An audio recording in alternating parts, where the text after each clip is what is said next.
You can get cardio as long as you're getting your target heart rate up, you're getting out of breath. That could be doing jump squats. It could be stairs. It could be ropes. Whatever it is, it needs to elevate your heart rate up. And if you can do that at least once a day, that's more than sufficient than going for a walk for an hour. You're doing the first month, you're probably not going to see a lot of changes in your body. You may feel better, your clothes might fit a little bit better, and you're going to get stronger and set up routines, habits, things that you're going to have for the rest of your life.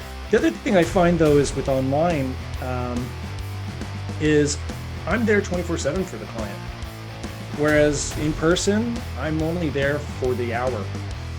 I'm against clients for life, right? I don't want you as a client for life. I want you to get some results, to learn how to do it for yourself so that you can go out and go do it. Welcome to the Too Dad to Quit podcast. The podcast where we highlight stories of dads on the other side of divorce. To inspire and give strength to dads going through it. I'm Ben. And I'm Yoel. Welcome back to the Too Dad to Quit podcast. You can find us on toodadtoquit.com, Too Dad to Quit on Instagram, Facebook, Twitter, YouTube. We now have a YouTube's Clips channel, and we want you to please reach out to us to share your story. Everyone has a story to share, and we believe that your story can be helpful to others. Don't forget to like, subscribe, comment, and rate this podcast. Today we are sitting with Keith McNabb, aka the Trainer Guy. The Trainer Guy is a leading fitness coaching service on a mission to transform the lives of fathers worldwide by helping them achieve optimal health, shed unwanted pounds, and sculpt their bodies into the shape of their lives. With over 16 years of experience and a proven track record of success, the Trainer Guy is revolutionizing the concept of fatherhood fitness for the new generation of fathers entering their 40s, who are finding it increasingly difficult to stay in shape. Keith is a dad to 2 girls and on a mission to help dads go from dad-bod to rad-bod in 3 months with no restrictive diets. Keith has also authored his free ebook, 40 Plus Fit Dad Secrets. Well, welcome, Keith. This is, you reach out to us, but this is a conversation that Yoel and I have all the time. Yoel being the fitness one and me being the dad bod one. Not to, I don't know if I would say out of shape, but definitely not as peak shape as my co-host over here. Hey, we're two. It's fine. We got two different things, so it's fine. But after his divorce, and I'll let him speak for himself, fitness became a big part of his, recalibrating or refiguring out priorities, or however you want to say it, where my priorities are more on, survival. I've never been a gym guy. I've never been, I guess I recently, I installed one of those apps to try to get something going. And the app basically kind of threw me for a loop, and I'd love your take on it. But I don't really eat that much, but I also don't gain that much. Usually I've basically been the same for the last, 15 years. Because I don't really eat much, and I thought I would lose weight. But I found out from this app, or at least their theory is, if you're not eating the minimum amount of calories, then your body is saving all of your fat because it thinks you're going to starve it, and therefore it can't burn any. So this to me was like an eye-opening thing. And it's only been a couple months, but like trying to hit the amount of calories it wants me to eat is so much work for me. Like I'll be up and I'm just like, I got 300 more to go. And to me, it's this crazy thing. To me, my philosophy was always, I don't eat bad food really. And I don't eat a lot of food. So to me, that's, I guess it's like old school. You eat your fruits and vegetables, you eat your proteins, and then, you eat healthy, you'll be healthy. So in general, I used to be the one that was at the top of the mountain when we go on hikes, and the first one down, the first one up. But I still had a gut, and it's just been that way ever since. So, is this app teaching me the right thing, the wrong thing? Is there a better way to do it? Because it seems like, from what I've seen on your social post, it seems like at 35, when you had your daughter, you had like a wake up call of, I don't want to be that dad bod. I want to live a long time. I want to get in shape. So, I love your feedback on all of that. I know it was a lot, so break it down however you want. Quite the intro. 100%. So I guess I'll start with the app. Fitness apps are great, but fitness is not a one size fits all, right? So the app is most likely giving you just general health information, which might not be as helpful to you specifically, right? And yeah, you touched on if you're not eating enough calories, a lot of people tend to think that mentality, oh, I want to lose weight, I'll just not eat. And you will lose weight, but your body will end up eating your muscles or as you mentioned, storing fat. So you don't really you just get weaker, and it doesn't really put you where you actually want to be, because, you don't really want to be that vain where you want to get weaker to look a little bit better. Like everyone wants to be strong, you get your confidence, and with that strength, you can do activities that will help you to lose the weight. As you mentioned, like climbing up to the top of the mountain. That's, if you don't eat, you get weak, you're not going to be able to climb that mountain anymore, right? So I think making sure that you're hitting your macros is important, getting enough fat, protein, and all that wonderful stuff. And you don't have to go to a gym. Everyone's always in this mentality of like, I have to go to the gym, I have to work out for an hour, this or this. And then fitness is not so rigid. You're really flexible with your fitness. Doing a 5-minute stretch here when you wake up, getting in your max amount of push-ups before you go to bed. Like, there's always little opportunities to throw in a little workout here, some stretching, and just make sure that you are living in the moment and living your best life. That's how you're going to really be successful in terms of your fitness. When you're not being conscious, that's when those thoughts creep in.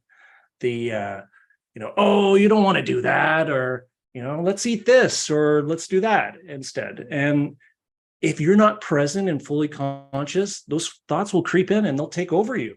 And then all of a sudden, before you know it, you're downing a bag of chips, or you're not going to the gym. And yeah, it's just very important, living in the moment. Yeah. So I've never been a gym guy. I've always been a sports guy, always, rollerblading. You give me a sport, I will do it. But going to the gym and just standing there with myself it seems to me like death. Like, that's the feeling I get, is just being there and just, I don't know, it's like those people that drive to the gym or take the elevator up to the gym, and you're like, what are you doing? Like, you're going to the gym, run the stairs, run to the gym. Exactly. I also have a thing where I'm not really a runner, because I start to wheeze at some point. But if I do short sprints, I can run, and I'll, running the bases, that's my jam. But actually running long distances, it's not something I can, really do. I've never been able to do it. So I think that's interesting that you mentioned that. I just want to touch on that, because one of the things I deal with fathers is negative beliefs, right? That's a belief that you picked up somewhere. I don't know when. If it's something you have time to examine and figure out, when did that belief happen? And when did you decide that you can't do long distance running? Like, that's just a belief. You can do long distance running. It's just something that you have to work at. something that you have to want to do, something that you put the time in, and you will be able to do it, right? For me, it was more of when I was younger. Everybody was running, and I'd try running, and the wheezing would just overtake. And I was never diagnosed with asthma or anything because I can always do short stuff and I can always play sports. It was just the long distance running would just my lungs and everything. We did have a previous guest on that started running after his divorce, and he has this app, Couch to 5K. I don't know if you're familiar with it. No. That basically it's like run 5 steps and stop, and it does a whole thing to build you up to be able to do a 5K. So it's not about not being able to do it. It's this time thing. Like, to me, going to the gym in my mind is a waste of time because, and so is running. Like, taking an hour to run, I could be doing, and anybody who listens to the podcast will tell you, I don't sleep. So I'm always doing something. So it's taking me away from those things. So I would much rather do like a 20-minute routine in the house of, sit-ups, push-ups, that kind of thing, as opposed to getting in the car, going to the gym, checking into the gym, getting in gym clothes, changing, like all of that to me is like just not where my priorities are. But, eating the right thing, doing the right, doing a bunch of, like, I always see those apps of like the 50-plus-year-old guy who's like got a 6-pack, looks like the guy from one of those the movie with the Aquaman. And they're like, yeah, just do this. And like, it gives you like a hint of like, do the push-ups where you're going this way and crossing your arms on each one and like a bunch of series of things. And they only show you like the first 3 days. And then they show you like little tiny circles of what the rest of the day should be. And so like, I'll save them with in mind that one day I'm going to start it, which I don't know if that's true or not. Again, it's like my calves are like, have always been gigantic, and my strength has always been in my legs. My upper body strength has never existed. So it's one of those things where I thought my diet was good. And then I got like a work from home job where it's just sitting. I used to rollerblade to work. So it's been like during COVID, that whole post-divorce, like everything basically changed from my routine. So now it's just figuring out, I think I'm doing all right on the survival. And now like I'm ready for like the next phase. But I saw You're ready to recently stop surviving. Start living, Start living, yeah, exactly. But there was also a football player that lost like over 100 pounds in 40 days. And it was all over the news. And they're like, how did you do that? And he wouldn't tell anybody. And finally, he was like, I just drank water for 40 days. And that was it. Yeah. And in my mind, that to me is easier to do than all the other things. Wow. And that's the mind conceptualizing something, right? It's very easy to be like, oh, that looks very easy, the person doing that trick on a rollerblades, right? But to actually do it, it's different. But our mind likes to do these little games where, even as you described, all this imaginary work, like the reality is it's not that much work to go to the gym, to change your clothes, and to get back down. Those are, again, just sort of like beliefs that you've sort of inherited, but it doesn't really matter. You don't really need to go to the gym. I would say though, having a workout buddy, joining a fitness community, working with a personal trainer in a gym setting would maybe give you that more of a social aspect where it's not just like you by yourself standing around. Doing something like a challenge base, like if you make it a game, if you make it a little bit more exciting, and again, you don't need to do it at the gym, you can do it at your home, have somebody come over, like, let's do push-ups. How many push-ups can you do? Okay, let's go. And like, gamify it a bit, right? Yeah, I totally hear that. No, I've thought about it. It's just finding that person is also interesting. These are all things I've toyed with, and during Corona was like, all right, this is the time. Like, I'm home, I got nothing else to do. I just need to get someone. We'll do it over Zoom. There's been like some apps that have been created where you can actually have two people on two different cameras and you can do competitions. Like I'm 100% competition, which is funny because I also marathons don't entice me at all because I'll never win. And I know there's the whole I know there's like competing against yourself, but like there's no, you know, I don't know. I've been involved with, you know, baseball, soccer, BMX racing, and I was always winning. And to me, like when you're competing against 20,000 people who are way more advanced than me, it was just, it was to me, it was like it just wasn't a motivator. Like the mud runs actually sound kind of cool because it's something beyond just, again, running to me. Like anything with wheels, I'm in. Anything with adrenaline, I'm in. And I've never experienced this magical runner's high. And I don't know if running is part of your repertoire or not. I know you do a lot of, I don't even know what to call it. Like in high school, your resistance, is that what it's called? When you have someone lie down and they're holding someone's ankles behind their head, someone standing over them, and you do the leg lifts and someone pushes them down. Yeah. So when I was in 11th grade, from 10th to 11th grade, I lost 30 pounds with doing nothing. And after that, I did that exercise for 2 years. And that was the best shape I was ever in. That was my exercise. I don't know why, but I don't know. Maybe it was just, I don't know, the feeling of kicking and someone's there trying to push against you and you're trying to push against them, as opposed to like a push-up, which is just, to me, boring. Again, as you say, there's a lot of psychological stuff to it. But do you do running you just as well? Have to have you just have to have the guy, when you're doing the push-up, push you down. Right. Yeah, totally. Or just put, you know, like a bed of nails under me. Dangerous.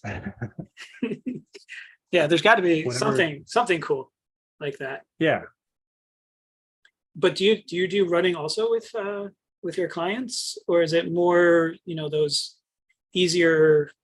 I don't even know what they're called. You know, like body weight calisthenics. Yeah. So typically, cardio is such a weird term, and a lot of my new clients, when they come to me, they're like, "Oh yeah, I did my cardio. I went for a walk," and no, that's not what we're looking for when we're talking about cardio. You can get cardio as long as you're getting your target heart rate up, you're getting out of breath. You know, that could be doing jump squats. It could be stairs. It could be ropes. Whatever it is, it needs to elevate your heart rate up. And if you could do that at least once a day, that's more than sufficient than going for a walk for an hour. Like the amount of energy that's in a fat molecule when it's broken down in our body creates so much energy. And the only way that energy system works is if you're at a low intensity, like walking. So what ends up happening is low intensity, getting lots of energy, and that energy is just going to take forever to burn off. So you can go for a long walk. Yeah, you'll burn some fat, but it's not really what's going to do it for you. It's sort of like that little extra bit. That's great. Like staying active, reducing the amount of sitting you're doing through the day, walking and being active. Those are all great, but you still need to raise the heart rate up, get out of breath, feel alive, feel what it feels like to have your lungs, you know, and that sensation going once a day. And that's what I get my clients to do. And I get them off of this whole, like, I'm going for walks. And got it. And do you create custom programs for, you know, each of your customers? Do you start with a base program? So everything is completely customized to the individual. Generally speaking, you do have some sort of tropes. You know, you have someone who's a beginner, you have someone who's intermediate and advanced. So there is sort of like a general idea of what I would do with a beginner, what I would do with an intermediate and advanced, but they're still specific to them. Do they go to the gym? Do they work out at home? What equipment do they have? What is their schedule? What do they like? What do they not like? Like, I don't really like to throw someone on the bike if they're not, if that's not what they enjoy. I really want to get them some small wins, get those habits going. And then once they have the habits, then you throw them on the things they don't like, because you're looking to get to the next level. And, you're not, if you had two paths, right? One path was just doing the same thing that you're always doing, or, going to doing something new. Not only is that great for your body, but it's great for your mind as well. It creates more connections in the brain, makes you smarter, makes you a better person just by doing all these different activities and doing things that you do not like to do. Okay. What is the ideal customer or client of yours? They have 20 minutes a day, they have an hour a day. Does it, like, I'm also, I guess, results driven. So like, Yep.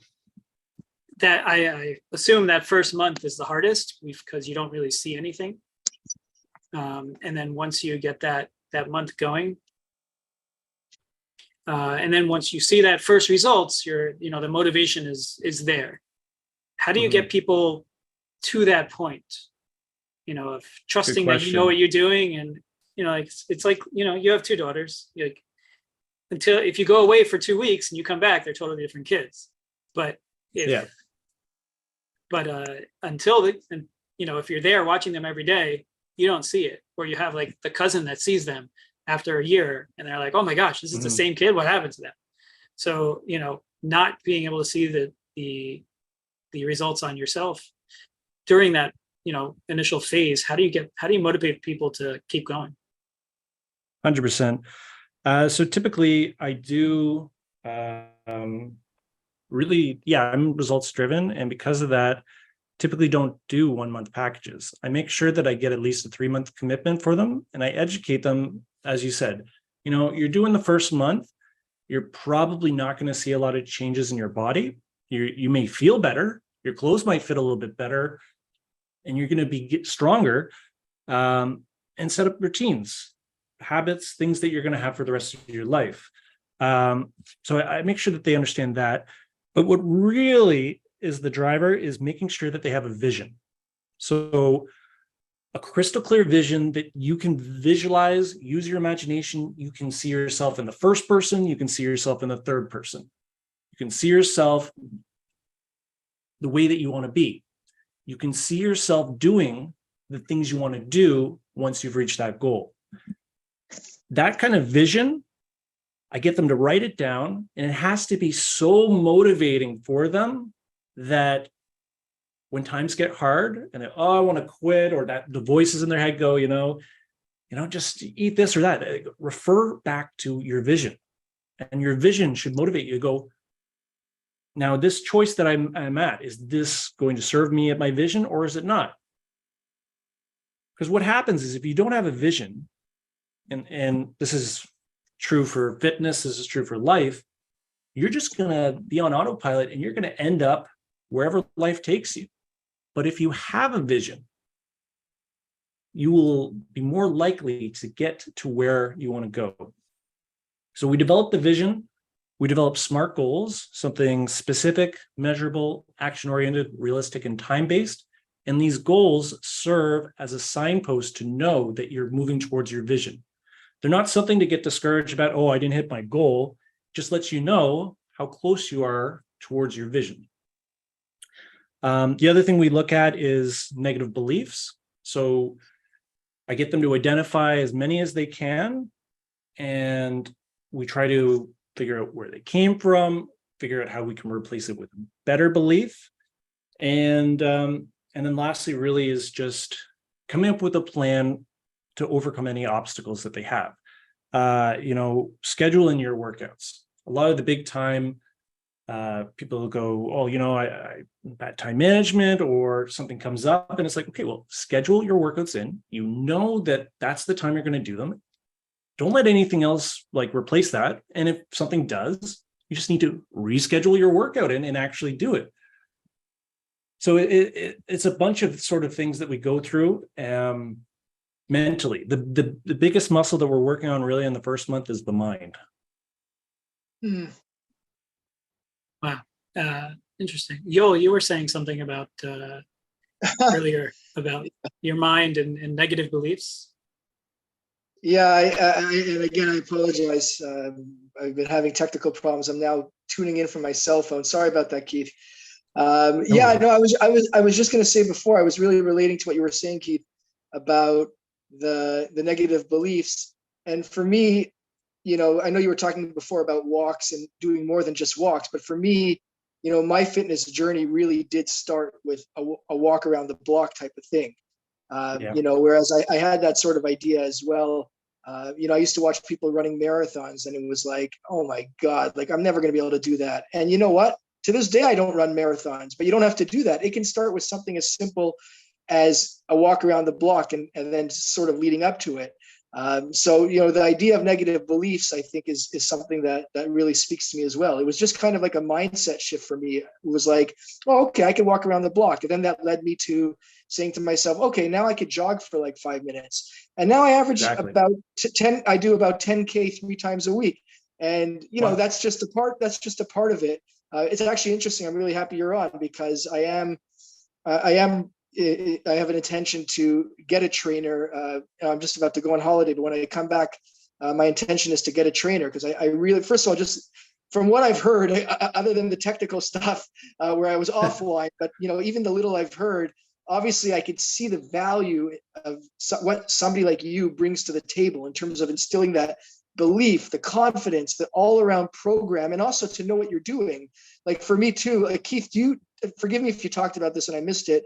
Do you do like weight training programs as well with your clients? Does it involve weight training? Yeah, we definitely do that.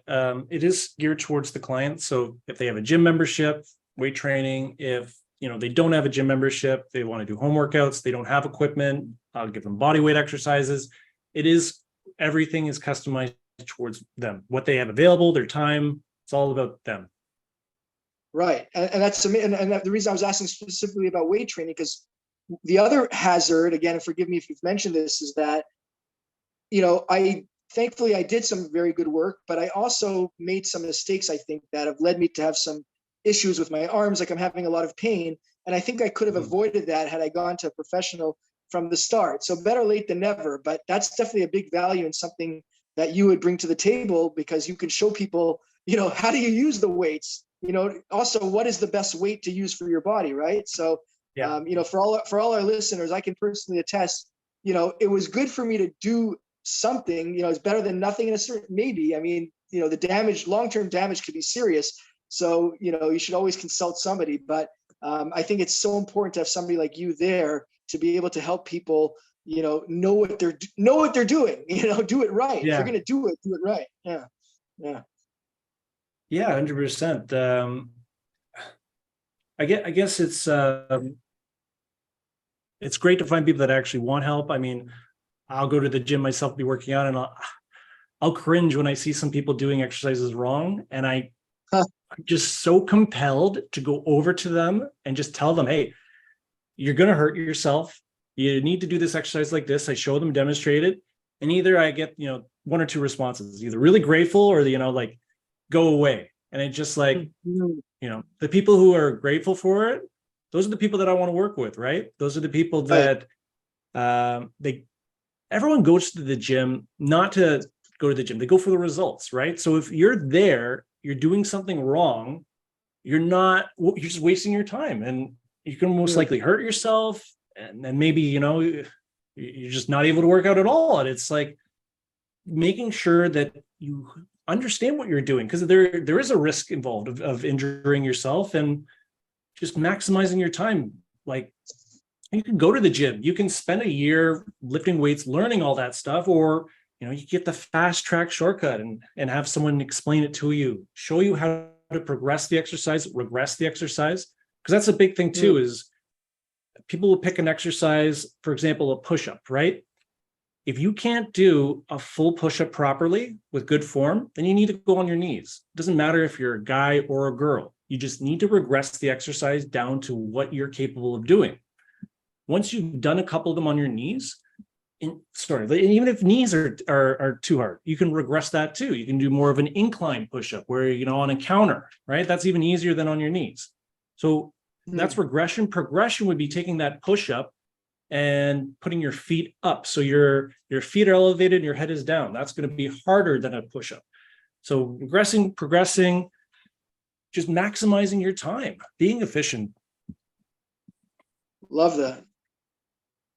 And you work with individuals, with groups, Currently remotely, only in person? Currently I'm working with just individuals. In the past, I've worked with groups. I may start up a boot camp again. I've been thinking about doing it. And I do serve a few people in Toronto, but in person. But I really, with my two daughters now, it's a little bit of different dynamic for me. The amount of travel time and all that. I really prefer to do online. Saves me time, and then I don't need to get a babysitter. I can be at home. My daughter can, be watching TV or whatever. I don't have to leave her. The other thing I find though is with online is I'm there 24/7 for the client. Whereas in person, I'm only there for the hour. You pay me to show up to your place. I give you the workout, and then it's goodbye. You go do your own stuff, and then I'll see you again. Whereas with online training, there's check-ins, there's like the habit building, vision. It's all the support, meal plans, meal tracking. I give them the workouts to do on their own, and we do video workouts too. But it's really more just to make sure that the form is good, because I don't. There's a lot of trainers as well who. I'm against clients for life, right? I don't want you as a client for life. I want you to get some results, to learn how to do it for yourself so that you can go out and go do it. Like, I don't want to feed you a little bit of information so you're dependent on me.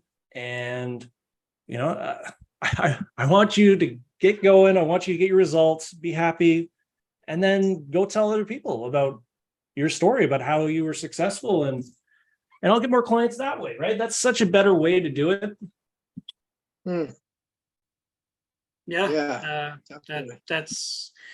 That's reassuring.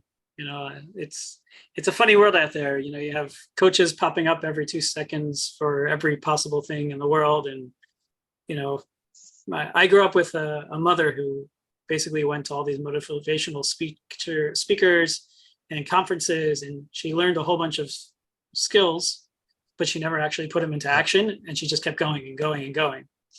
And so I'm very aware, I would say, about those schemes. So just hearing that, it's the same thing, at work or personally, like when I learn something, I like to teach it to other people, but it's if you teach somebody how to fish, they'll be fed for life. If you give them fish, that's it.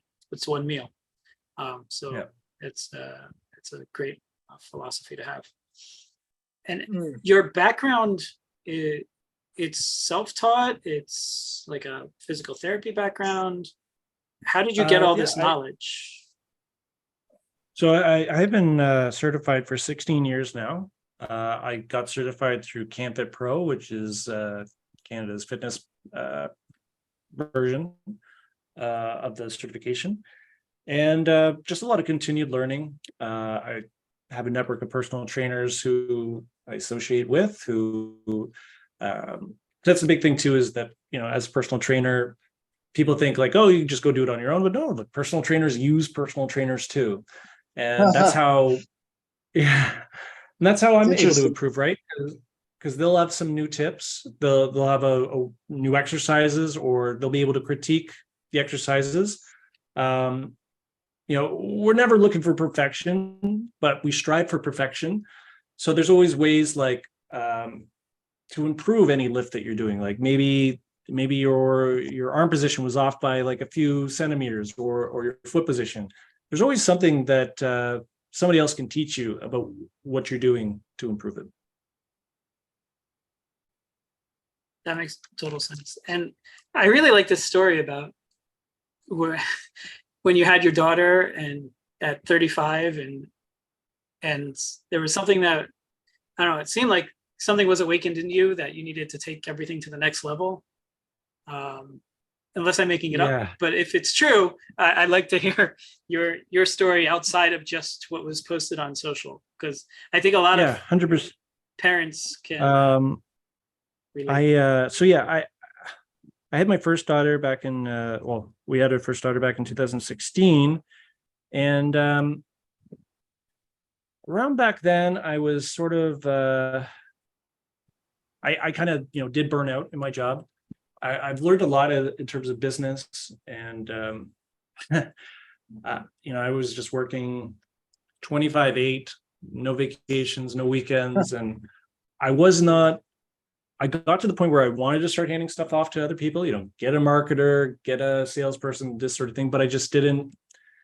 And I kind of burnt out and just sort of let things be. And I also sort of did that with my fitness as well, which was not the best. And then when we had our first daughter, I was like, okay, I'm a dad. This, all that great enjoy the first time. I was like, oh, this is like the best video game. I get a little Tamagotchi that I can level up, or whatever.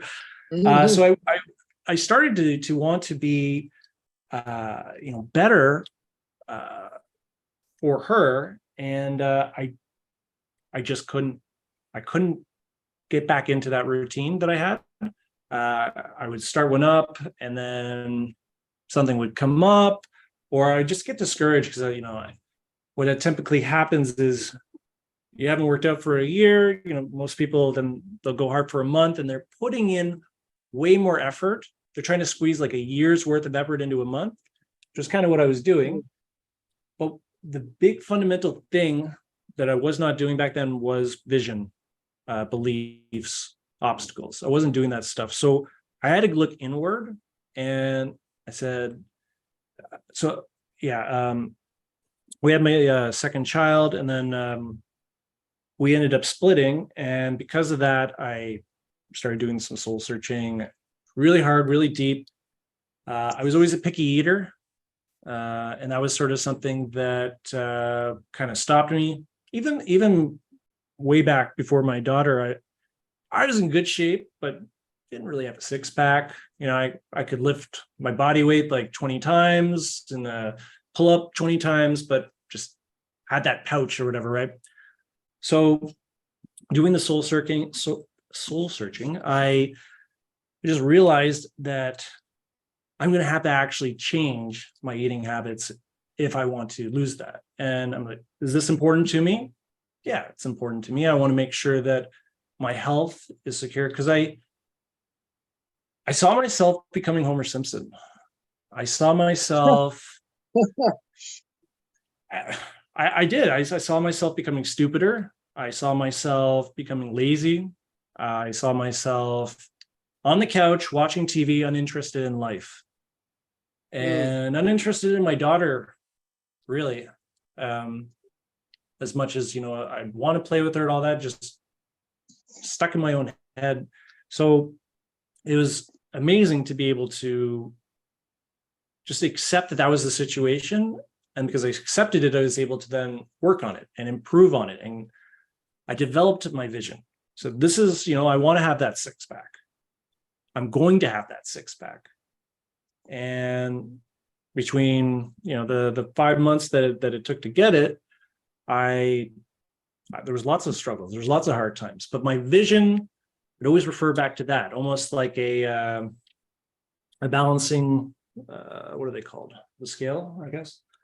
Yeah, I know what you're talking about. Just like, here's the one choice, and here's my six pack. I could see myself with the six pack, and then I could see myself with the junk food or whatever. And it's like, which one?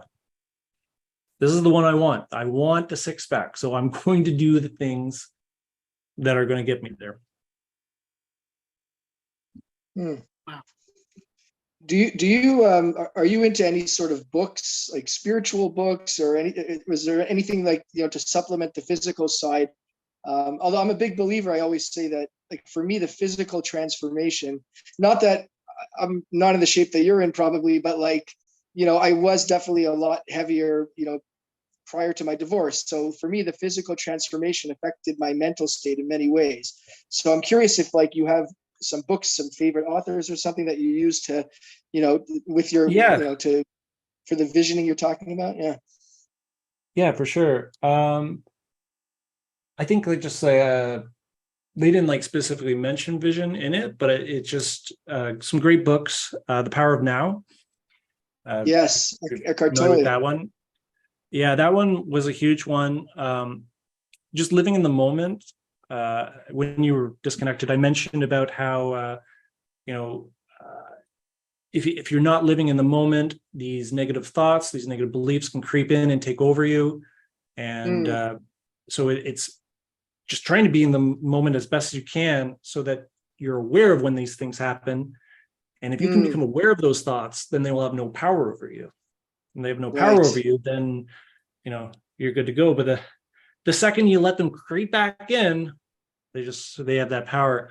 um Mm, I've read 7 Habits of Effective People, a book yes. called Let That Shit Go.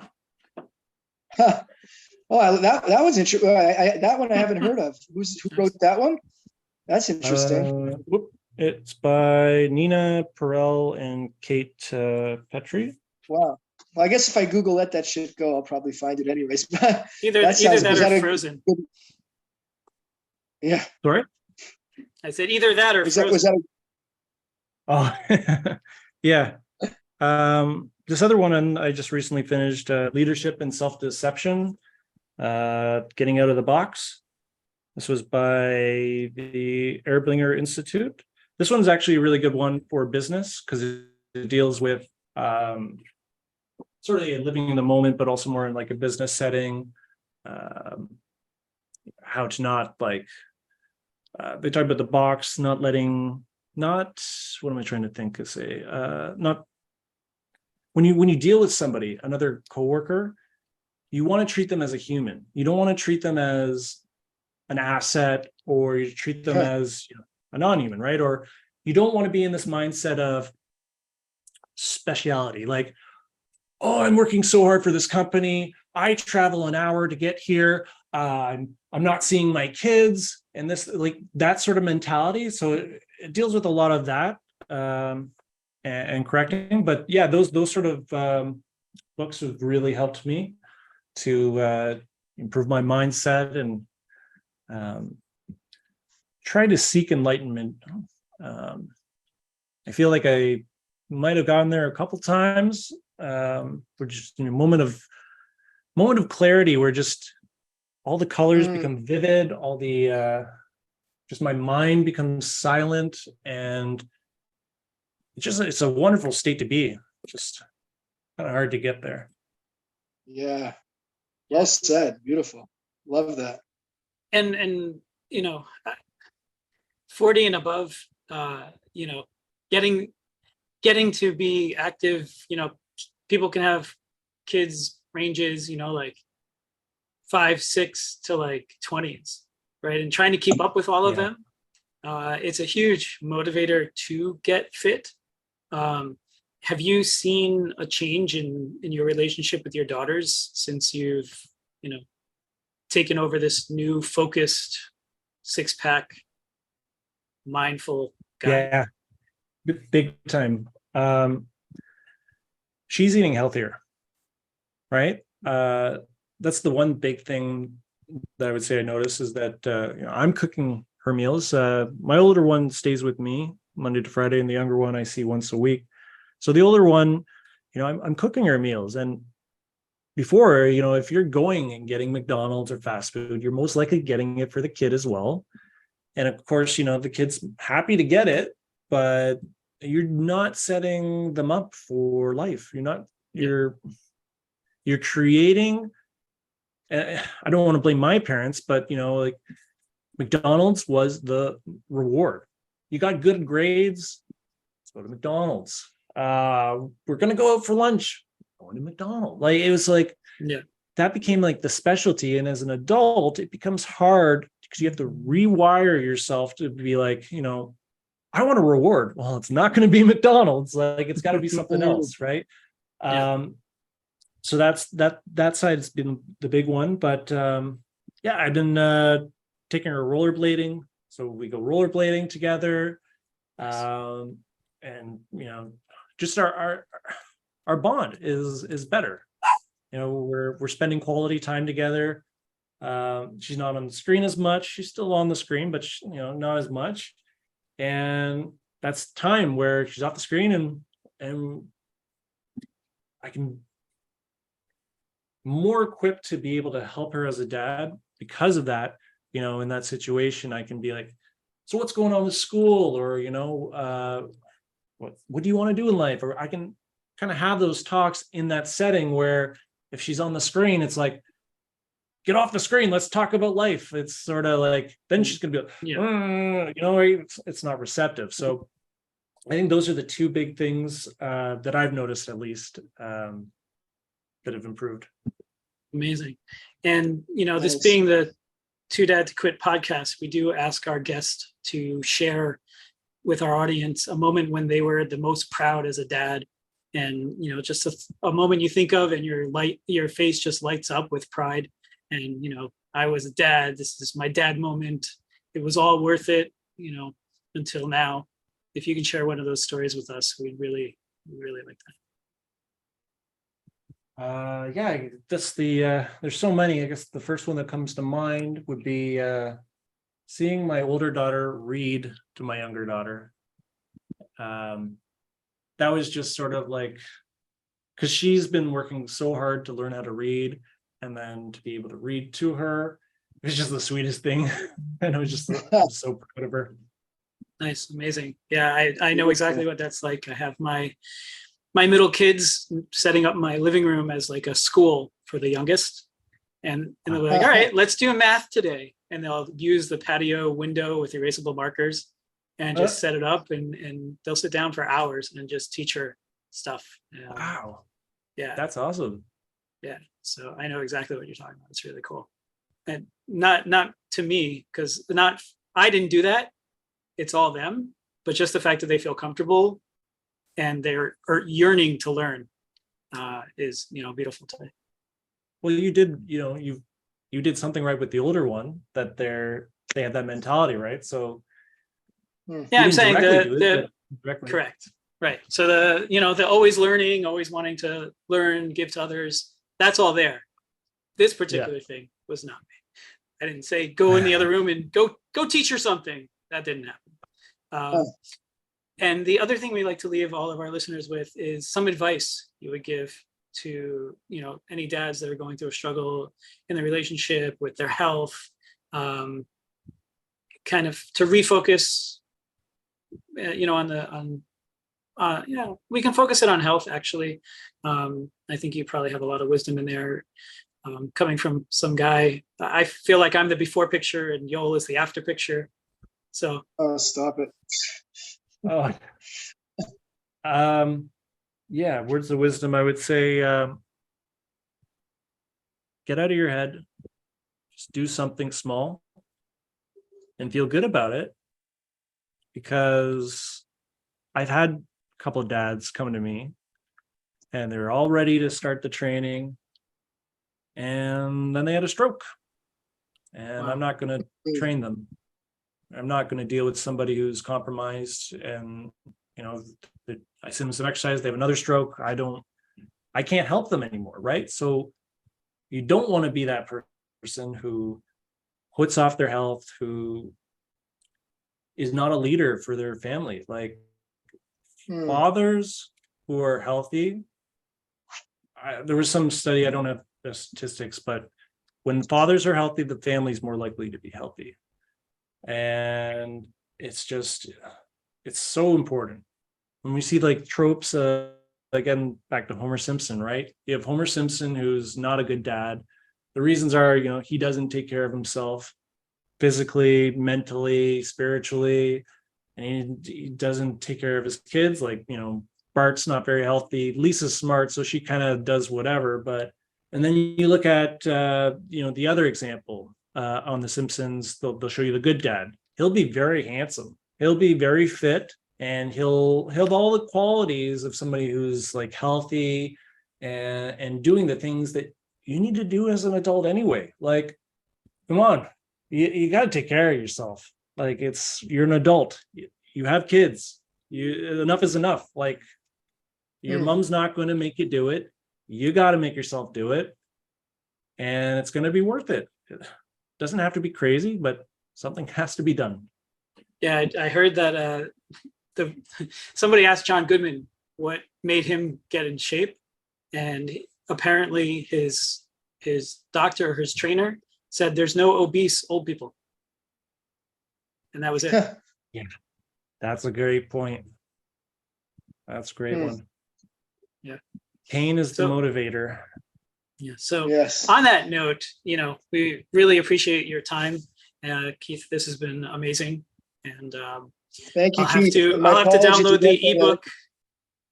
Yeah, I'll have Yes. to download the ebook as soon as this is over, and hopefully in 3 months from now I may have a 6-pack, and I'll be able to send you the pictures. And everyone else, I look thank you forward for to seeing listening. Thank you for listening. This has been the Too Dad to Quit podcast, and we'll see you next week. This podcast provides a platform for our guests to express their own personal views and opinions. Some or all of these views and opinions may not be shared by Ben and or Yoel. Thank you for listening to the Too Dad to Quit podcast. Available at toodadtoquit.com.